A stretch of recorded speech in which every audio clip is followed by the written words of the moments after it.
Our next speaker is Brian Becker, the National Coordinator for ANSWER, Act Now to Stop War and End Racism. And he's a leader of the Party for Socialism and Liberation. He's been a central organizer of many of the mass anti-war demonstrations that have taken place in Washington, D.C. over the past decade and a half. And now he's the host of the very popular Loud and Clear radio show on, you name it, Radio Sputnik. Yay. Come on, Brian. Thank you, Ann, and thank you to the Veterans for Peace organization to do these 2 days of actions to counter the imperialist memory of those who fought and those who died and those who killed, with the idea that there's another way to remember these days, which is instead of celebrating militarism, to militantly oppose war and militarism. And it's extremely important because our children are taught day in and day out to love our soldiers and love the Marines and love the sailors and love the war corporations and love those who take each generation to war. And none of them are told the truth, that these are not wars for freedom, they're not wars for a noble cause, that the propaganda about the wars, about democracy, about freedom, about stopping terrorism or getting rid of weapons of mass destruction are nothing other than a public rationale for wars that are at their origin and at their core, wars for the exploitation and the oppression and the domination of other peoples who are targeted not because they are terrorists, not because they have weapons of mass destruction, not because they are the enemies of freedom. They are targeted because American corporations and banks and military leaders want to dominate their countries, their land, and their natural resources. If you told the young people of this country or their parents, we're going to send you thousands of miles away to kill people you don't know, to bust into their houses, to take them prisoner, to torture them, and we're going to do this because we want to exploit their land, labor, and resources, no parent would allow their children to go and fight and die and kill. So each mission is assigned a noble cause, something for freedom, something like the championing of liberty.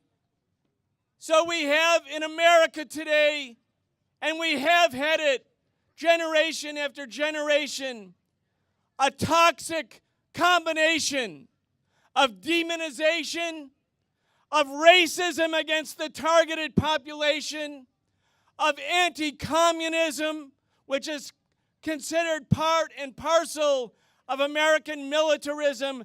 The toxic combination of racism and anti-communism and demonization has allowed the war makers to get away with this endless act of merciless violence against people who have never done anything to America or to the American people.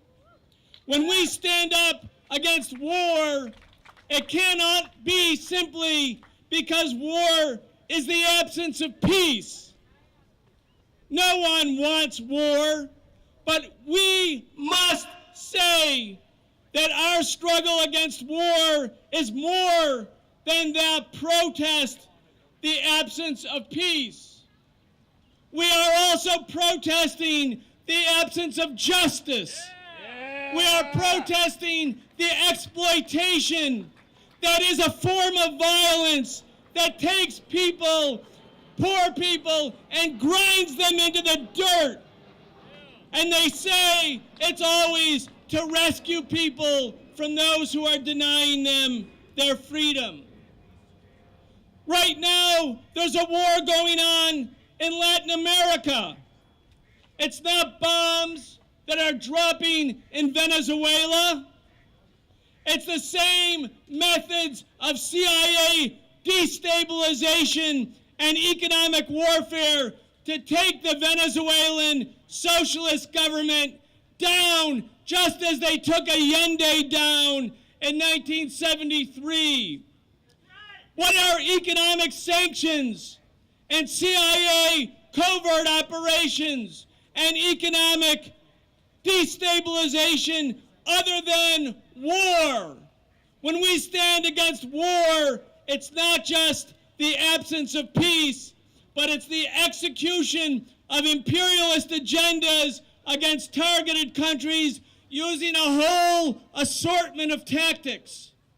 War, occupation, bombings, CIA covert ops, economic destabilization, and of course when the people resist and stand up, they are labeled by the war makers as terrorists or autocrats or dictators. Whenever the people who are resisting imperialism try to defend themselves, they are labeled by the mainstream media in the most demonizing way.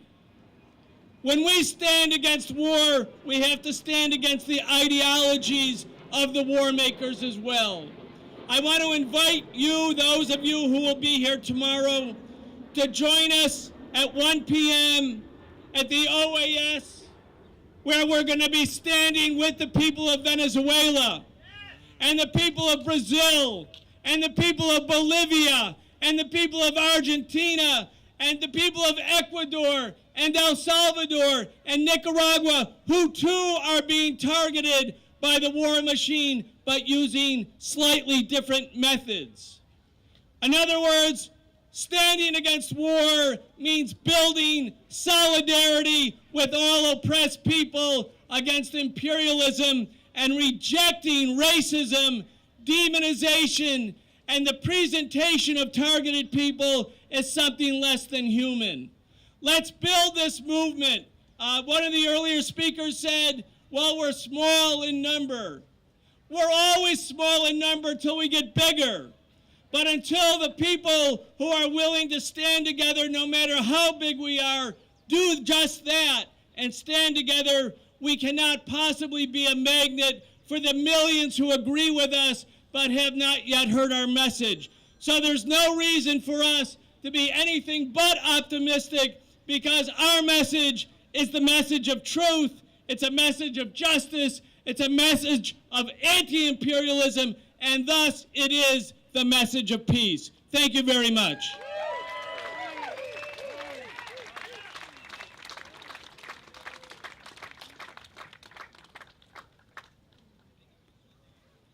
Wow, right? Thanks again, Brian.